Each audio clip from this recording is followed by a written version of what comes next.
and that's super cheap. For. Let's go. All right, we are live. Hello, my name is Robert Lyon. I'm here with Gino Nadarov. We are Credit Leverage X. We're here to drop some knowledge on you guys today. We've actually got a cool new setup we're going to be doing where we have some questions we're going to go over, and we're going to drop the wealth of knowledge. But before we kind of get into the golden nuggets, Gino, you got anything on your mind? Anything you want to share? Anything new going on in the world? No, I mean, yeah, I feel like, where there's a lot of good energy. There's a lot of good things that are, I feel like we during February and January, we kind of went through the holiday season, and now I think people are waking up and like it's back to work, right? Let's get yourself on the grind and like really make this 2024 a successful year, and really help a lot of people is what I'm feeling today. Cool. We're also live for the first time on Gino's Instagram. Yeah. So if you're watching us out there, let us know what channel you're checking us out on and saying hello from, and also what state and country. I think you have a lot of people like all over the world, don't you? You have like a ton of like I get followers and crazy, like over 1 million people. So somebody better watch us. Yeah, especially since we're dropping the knowledge, bro. Right. Dropping fire, bro. I don't have much, of an intro. I mean, I'm really obsessed with business credit right now. There's gonna be a bunch more business credit stuff coming out. Loan broker information is on top of my mind. Flipping land is also something I'm really like excited about, and then Amazon. So too many things as always, but all the good stuff. So check this out. So this is going to be our new little rundown, dude. So these questions, we're just going to kind of try and keep it fresh and keep it interesting for the listener out there. We'll do like about 5 minutes on each one of these topics, and then we'll kind of move on to the next one. And I think this is gonna turn into some powerful information for the people out there. You kind of got it, you know? Yep. All right. So the first question that we get asked a lot is, why do millionaires use credit cards when they don't lack money? I think you're the right person to ask this to. So. Yeah, that's it's all about using other people's money, right? So in this case, the fastest way to get money is is not necessarily asking friend, family, or someone. They may have some questions why you want the money and all that stuff. So if you know what to do with the money, then you need to get quick money fast. And as long as you're able to hedge credit cards, 0% interest credit cards, which is pretty much no free money, right? Money that you didn't have, has no interest. You're able to multiply that money. Credit cards are the fastest way to grow, wealth, as far as like being able to leverage and be able to maximize profits at a 0% rate. Credit cards are amazing, especially business credit cards that don't report to your personal credit. Businesses, owners, and millionaires, they all use credit cards, especially on the business side, because they're able to leverage their business and not affect their personal credit. And leveraging business credit cards with 0% interest is a game changer. And being able to buy real estate, being able to buy cars, whatever you want, and be able to use that asset to create cash flow is the game changer. And that's why millionaires, regardless of where they are, they have $1 million in the bank, or they own $20 million worth of real estate. At the end of the day, it doesn't matter. What matters is, for me, for example, I might have a bunch of real estate, I might have a bunch of cars, a bunch of stuff, but for me, credit cards and being able to leverage 0% interest credit cards over and over again is a game changer. And we can hedge that. We can hedge credit cards as far as like, even if you pay an annual rate on a credit card, if you have a system or a opportunity where you can invest your money and create income off that asset, you got a whole another thing. Like it's most powerful thing, I think, is using credit cards, Robert. Yeah. And I mean, it's not even like, if you think about bigger, it's not just credit cards, it's using other people's money though. Like the short answer is, when you have cash, you want to use other people's money. Like I've been telling Gino, I'm very, very, I was studying Sam Walton, right? And Sam Walton started Walmart, very successful, came from Arkansas, humble beginnings, but 80% of all the items in Walmart are bought on business credit, right? They're bought with credit cards, basically. Then they sell it and they make a profit. So he's a multi-billionaire. He's dead, but his family is a multi-billionaire, it's not like they're writing, paying cash for all the products at Walmart. So they're using credit. They're using other people's money to consistently grow and consistently scale. So it's just all about using other people's money. And this is the point I wanted to say. Sorry. What Walmart does is they buy all the products. They keep their shelves full with credit, and they actually use all the cash to buy real estate. That's what they do. So they use the credit to buy the products, to put it on the shelves, to do marketing, to do all that stuff. But then they hoard all the cash, and then whenever they have enough, they buy another location, right? And that's the mindset that you should be having. That's something that that I do all the time, actually, Robert. That's for me, it's like cash is king, right? When it comes to buying assets, especially real estate, you can't go into technically you can't just run a credit card to buy a property. They're not gonna do it. They're not gonna allow you to leverage credit cards to go buy a property. You got to have cash, and they want cash in the bank, and they want that to be deposited into escrow. So if you're buying real estate, you need to have cash. But as far as credit, you can still leverage credit to buy assets. You just got to be able to convert credit to cash. And in our program, we do that. We help you convert credit to cash, and invest your money as credit versus just cash. So, but I millionaires, even like Walmart, like you said, use cash to buy real estate. They use cash to buy hard assets. And they'll use business credit to run their business because it's just more more fluid, and it's just more valuable because you have a business line of credit. You can use that over and over again. You can pay it back with the profits, and you're able to just leverage business credit cards versus having to use cash. And I think that's smart, and that's what I've done to build my real estate portfolios. I leverage credit to maybe fix the property up, get it up to rental value, pay my contractors or whatever, and get buy parts, buy material. All this stuff is used on personal or business credit. I mostly business credit. If unless I'm tapped out, I'll definitely tap into personal credit. But essentially, is being able to use credit to buy those things that you don't need to use for as far as cash. But to buy the real estate, you have to have cash, and that's why you hoard your cash, collect your cash, and you use that to buy your hard assets. Yep. So I think that answers that. So let's go on to the next one. What mindset do you need to have in order to make money? That's a very high level question. I mean, mindset. you gotta have a mindset of of the people that are making money, the rich and famous, and those that actually use their money wisely. You don't want to be a 9-to-5 worker or a career. Working for someone else is definitely not the mindset.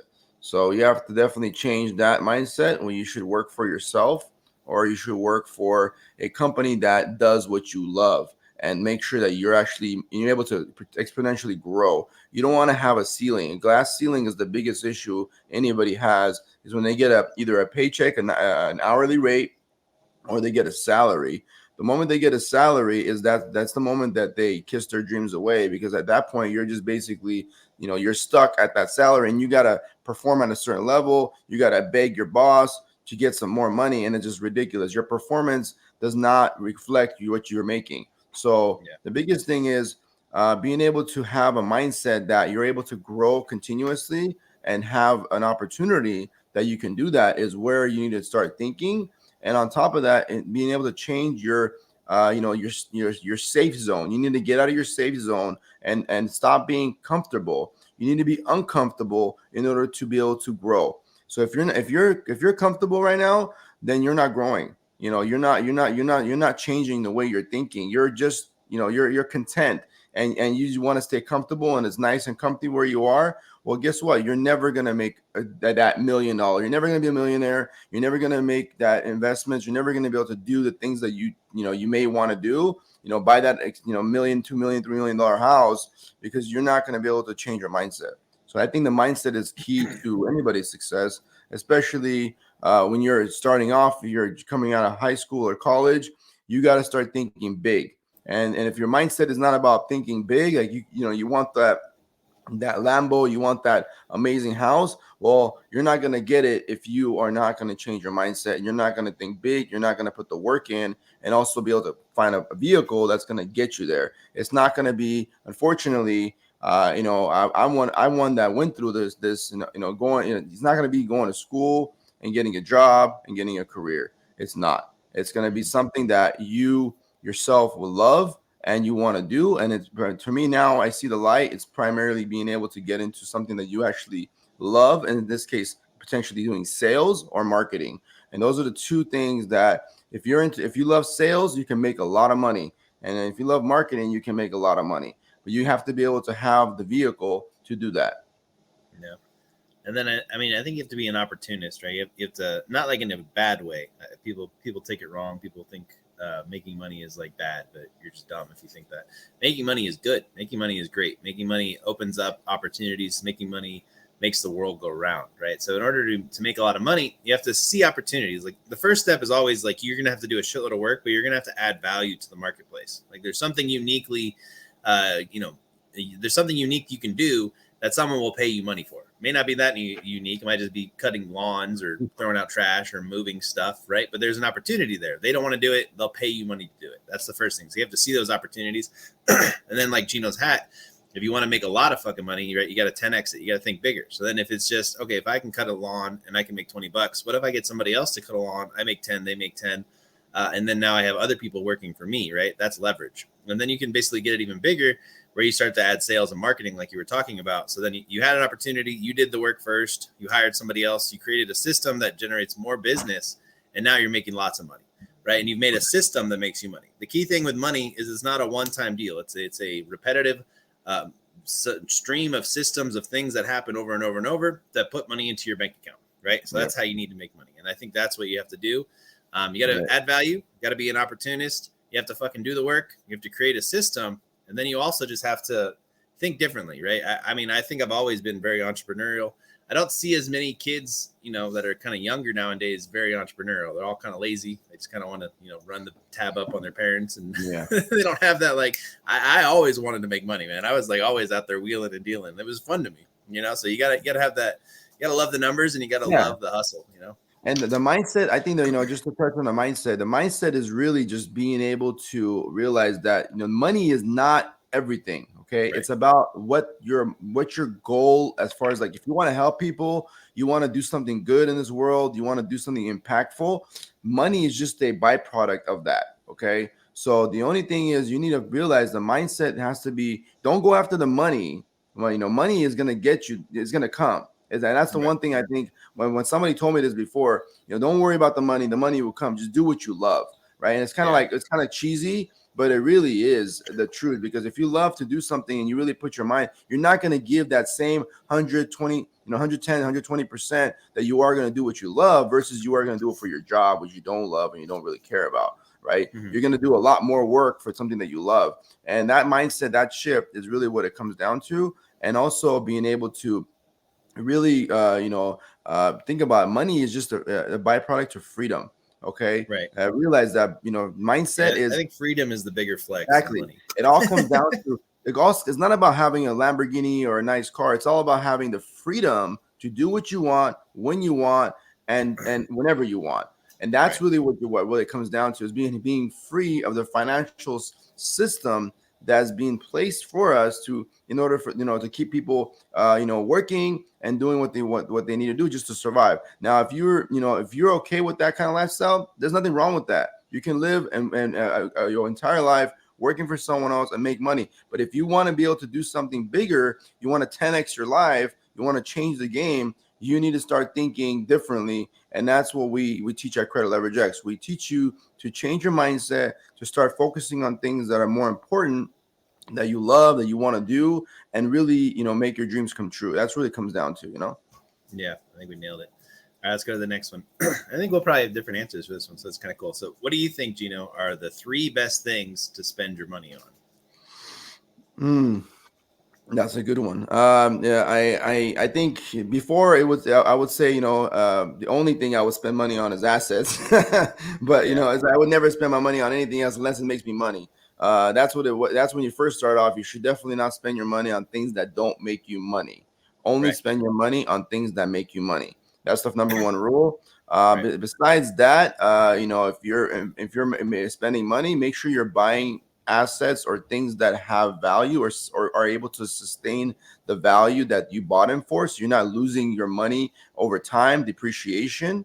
I would say, things that actually go up in value, obviously real estate, appreciation, and these are the things that I would say, really matters. So, and the last thing would be traveling. I think that, if you're gonna live your life, at least enjoy it, enjoy the money. And traveling is always food, eat good, and traveling. Like don't be cheap on food, because that you are what you eat. And traveling is really gonna, being able to see the world, interact with more people, see things that other people can't see is freedom. Being able to be in a different place and during life, and being somewhere you can't be is, being stuck in one location is not freedom. Being able to be somewhere wherever you want and spending money on that is worth it. So I think assets, I think spending money on appreciating assets or things that make you money, and then finally traveling is the three things that I would spend money on. Yeah, and I would say education, I think, is big for me. Like, and I don't just mean like school or books. I mean like getting to go to events and being in the room with other like people. If you can spend your money to be in rooms with people that are making more money than you, I think that's always a good investment. Just see how they're thinking, see how they're doing things.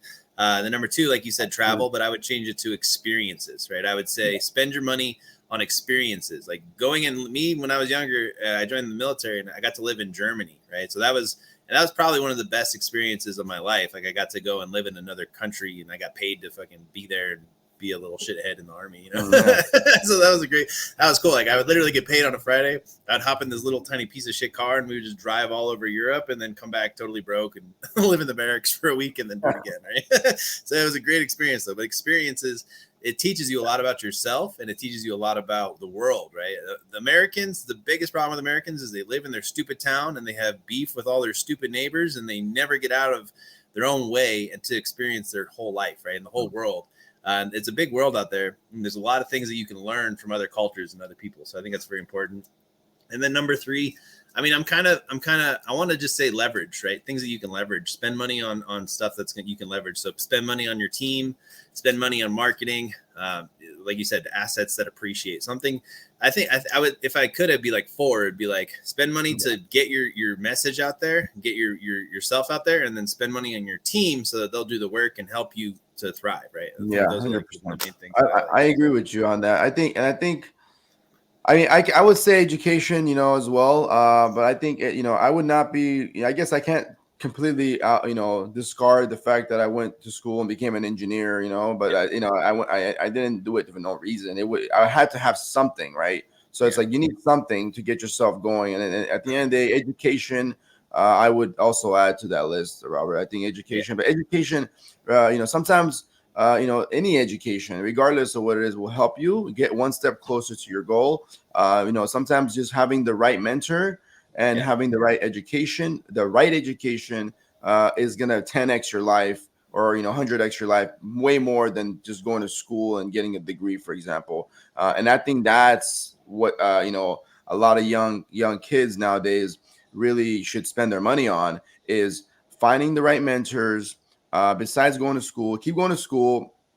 We're not against going to school. We're saying, school is still important. You gotta have a backbone. You gotta have something you can fall back on. But essentially, is you want to find a mentor or a program or something that you want to do, and you dive all into it, and you educate yourself, and you become the best at it. And that's really what it comes down to, is I think education as well, brother.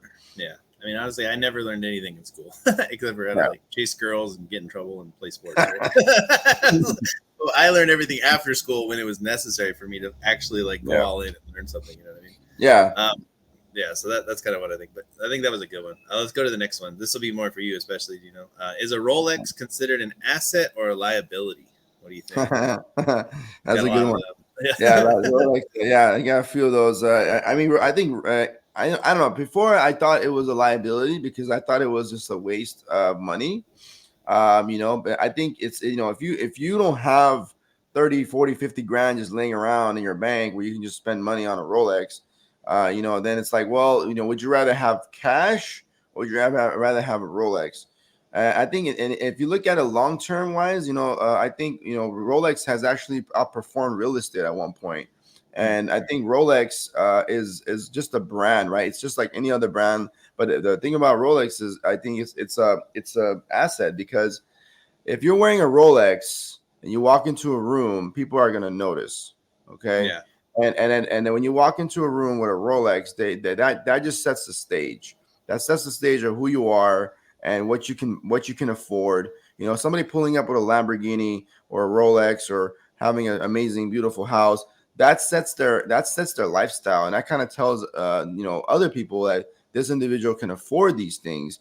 And it's not a liability, because it costs them money, but if he can afford it, and he's actually using the money wisely and buying a Rolex as an investment, then I think it's an asset, because it also brings in good marketing. It provides good, it allows for conversations to start. I've so many times I've walked into a room and I've talked to people, and then they notice my Rolex, and they'll start, hey, isn't that a Hulk, or isn't that a Submariner, or hey, that's a nice watch. That's a conversation starter. Anything that like that, and I think that's why it's an asset. And putting your money in a Rolex is so much better than buying, for example, a car, buying like even a luxury car. Buying, for example, nice clothes, like nice shirts, nice hats, like jewelry. Even I would say Rolex is more valuable than even jewelry. Because if you buy jewelry, the jewelry doesn't appreciate. It usually depreciates, because it's just by the name. And the moment you buy a Cartier, let's say, like bracelet, that thing depreciates, because it was just only as good as it was when it was in the store. The moment it walks out, it's just gold. You can't get the same value for it. So it just that's why I would say it's an asset, not a liability. I think this is a good metaphor. I think it's based on the investor, right? I Yeah. think if you have money and you buy a Rolex and you don't do shit with it, it's a liability. If you are like an entrepreneur, like you said, and you're the investor, if you can get a good deal, or if you understand the Rolex market and you can get like a really badass collector's Rolex, I think it can be an asset, right? So I think it's based on the investor, just like with most things. It's like it's not necessarily the investment; it's the investor in a lot of these cases. Now, if you buy like a brand new 2024 Rolex, I think it's kind of a waste of money. If you buy like one of the older, nice one collections, or if you have like a unique piece, I think it can be an asset. And then also, like you said, it's a conversation starter. It's a statement. It's a status. It's a mindset. So I think it's a lot on the investor. It sets the stage on who you're talking to, basically. And I think that's kind of important. It's always been that one thing that anybody walks in, if you're having a conversation, if he's wearing a watch, you'll notice, especially if it's a Rolex. But I definitely think it's the investor. The investor does have a very, very important aspect to this, because the investor can can use it wisely, or can make it into a liability. If you're running around with a Rolex and you're flashing it around and you're just trying to show off, and you're just trying to be a show off, and just running around, and you're gonna probably either get robbed, or you're gonna end up somewhere, where you're gonna attract the wrong attention, right? You don't want to bring attention. You don't want to have negative attention. You want to have positive intention. You want to use it wisely, and I think that's what you meant when you say it's an investor. I agree with you. Yeah. What's your favorite Rolex that you have? Do you know? I mean, I think my favorite has, I love the Hulk, but my favorite out of all of them would be this not the Submariner, but I have the it's called the Sea Dweller. I love the Sea Dweller, because it's a bulky piece, and I like bulky watches, so I like how it feels, and it's a very nice piece, and it's not that expensive compared to the other one, because I have a Sky Dweller as well, which is beautiful, but it's more luxurious, and you can't wear it all the time. The Sea Dweller, you can wear it every day. You can take it out to public. It's not too expensive to be worried about. And it still draws the same attention and a conversation starter. So I love the Sea Dweller. Sick. Yeah. I think that was good. That was a cool little segment. Let's do the last one here. So, what are the benefits of real estate investing? This is for you. Let's just send it off. And this is our game right here. I mean, this is the real estate. I think investing in general, like buying and selling property, wholesaling property, right? Fixing and flipping. There's so many ways to do real estate. It's like you can cut it so many ways. I personally love to buy and hold assets, because I feel like, because of the appreciation aspect, because I've made most of my money because of my real estate appreciating. And a lot of my money, I didn't have to work for that appreciation. It was free.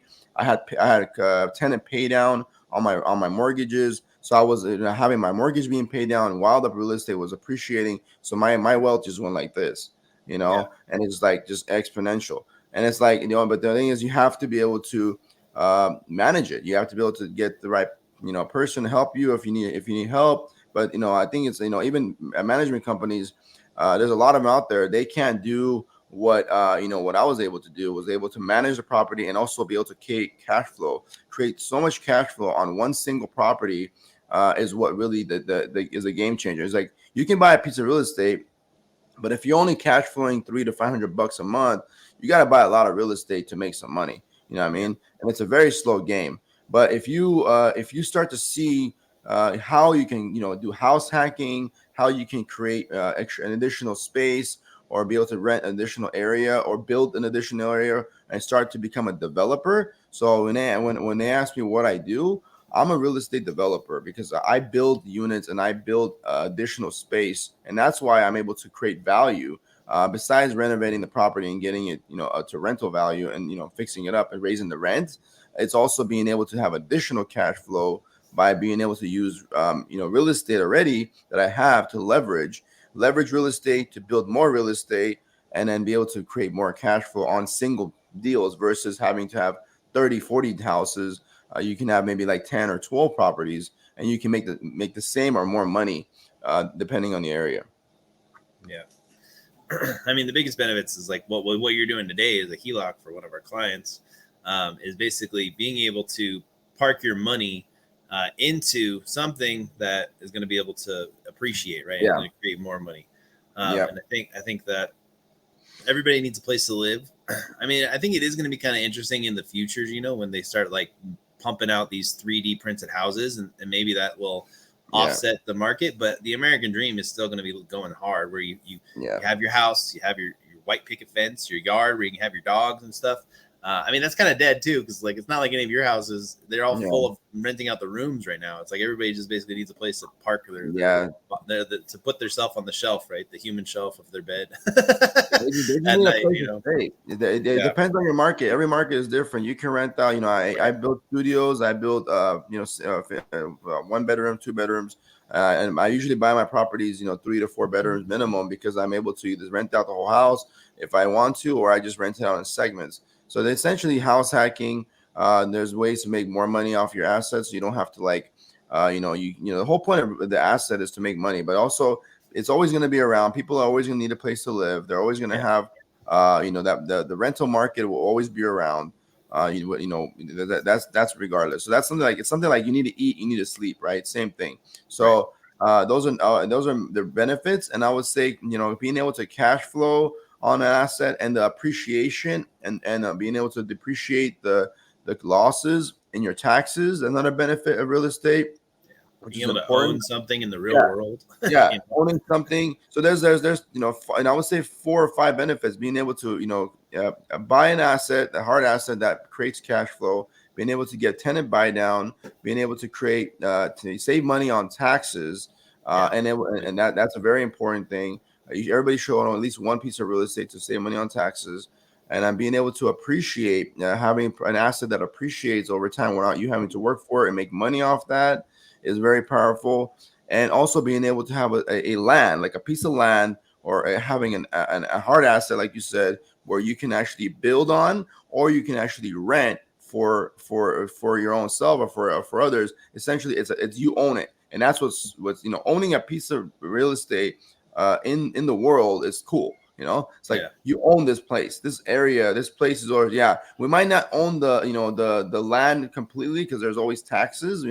Essentially, the United States government has a monopoly on the land, and they're always going to tax you. But at the end of the day, at least you can use it, and you own it essentially on paper, where you can actually use that land and build on it and do whatever you want to, unless there's some restrictions already in place by the government or the state laws, which I've had many situations like that. But essentially, is you have to realize you own that piece of land, and you can do what you want with it pretty much up to the levels of the law and that limits you. So yeah, I like it. And then also, like, I mean, you can have a home, right? It's different than a house, where you keep a family, right? Where you can have memories and stuff. So there's a lot of benefits to that. You can also have a house somewhere where you travel to, or where you rent out on, the summer and you travel to in the winter. There's lots of benefits. You can go places. You'll have a place to stay for yourself, for your family, for memories and whatever the hell else, to raise your kids. Like, there's a lot of benefits to real estate investing. Vacations. Yeah. And I mean, I think being a real estate investor, you get the best deals because you're like in the game and you understand the moves to make, right? So yeah, there's a lot. I kind of want to touch on one more thing that I think real estate taught me. Yeah. So real estate, not only there's benefits about having real estate, but I think what real estate, being in real estate or learning about real estate and how real estate works and everything else, I think it kind of levels your IQ where it comes to like being an investor and in general just being savvy with your money and starting to learn how you can leverage real estate and be able to create money out of thin air by using your money multiple times is one way that a lot of people don't realize that you can you can actually leverage your real estate and over again. And it's like a bank. It's like it's like having a house that stands there, but then you can actually take a loan against it. You can actually get tax-free money from your real estate as it appreciates. So literally you're printing money as it goes up in value. You're taking money out of this asset and you can live off of it. You can literally live off a house like for years. You know what I mean? Like if you don't really want to fucking pay work or whatever, like you can literally like live off that asset and then work and pay it back and then just live off of the asset, work and pay it back. So you can invest the money that you got in the asset and create another stream of income. That's the beautiful part about real estate. It's an asset that you can leverage just like the banks. And I think the more people start to educate themselves and realize the benefits of real estate and why the banks own so much real estate, like BlackRock, there's a reason why. And it's because it's a place to park your money. Yeah. I think we nailed it. I think that's the live stream of the day. So yeah, we're going to chop this up, put a couple videos out, but I think this is good. We're trying to go live every Wednesday. So keep an eye out. Be sure to watch this, drop a comment, give it a like, subscribe, all that jazz. I think we blew their minds. You got any last thoughts before we wrap up, Gino? No, just we have a amazing program, and I want everybody to be able to get access to other people's money and be able to create passive income for themselves. We have passive income opportunities for anyone that's just trying to get started and make some extra money. Well, you can invest your money and create income for yourself today, not in a month or 6 months or whatever. You can do it today, and you can leverage us to help you do that. Yep. All right, guys, check out creditleveragex.com. Give us a like and a follow. I'll see you guys out there in the world. Take it easy. Until next time. Yeah. Cool.